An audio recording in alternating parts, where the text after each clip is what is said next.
दिल्लीतल्या जंतर मंतरवरच्या विद्यार्थ्यांच्या आंदोलनाचं पूर्ण श्रेय सरन्यायाधीश सूर्यकांत यांचा असल्याचा खोचक टोला संजय राऊतांनी लगावलाय। सूर्यकांत यांनीच तरुणांना कॉकरोच म्हटल्यानं देशभरात संताप निर्माण झाल्याचं संजय राऊत म्हणाले। पाहूयात।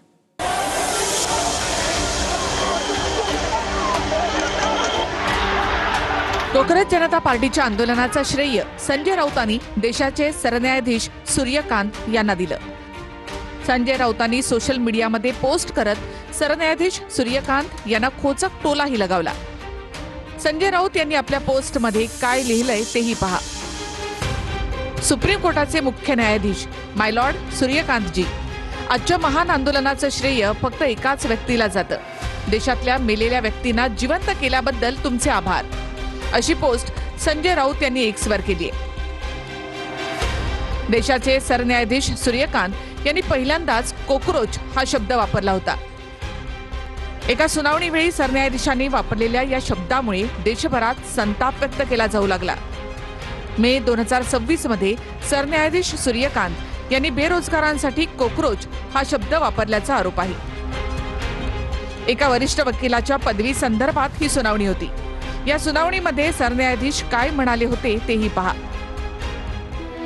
असे काही तरुण आहेत जे कोकरोच सारखे आहेत, ज्यांना नोकरी मिळत नाही किंवा व्यवसायामध्ये कोणतंही स्थान मिळत नाही।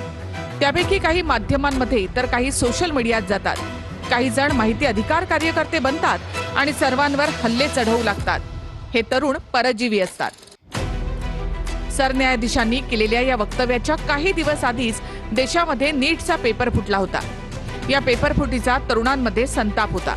हा संताप अमेरिकेत नोकरीला असलेल्या अभिजित दिपकेनं बरोबर हेरला। दिपकेनं सोशल मीडियामध्ये कोकरोच जनता पार्टी नावाचं अकाउंट सुरू केलं।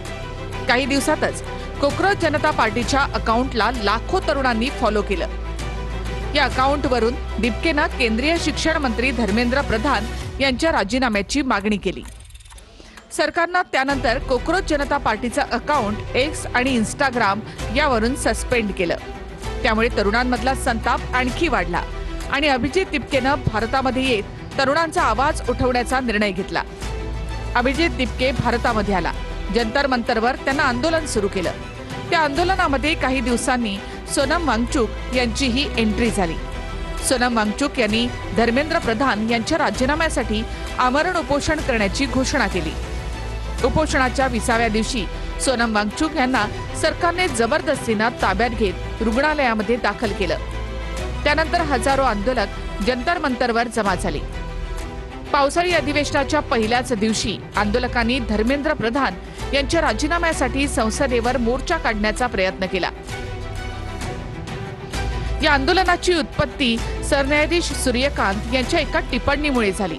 त्यामुळे संजय राऊतांनी सरन्यायाधीशांचे आभार मानताना खोचक ट्विट केलं। Bureau report, TV9 Marathi.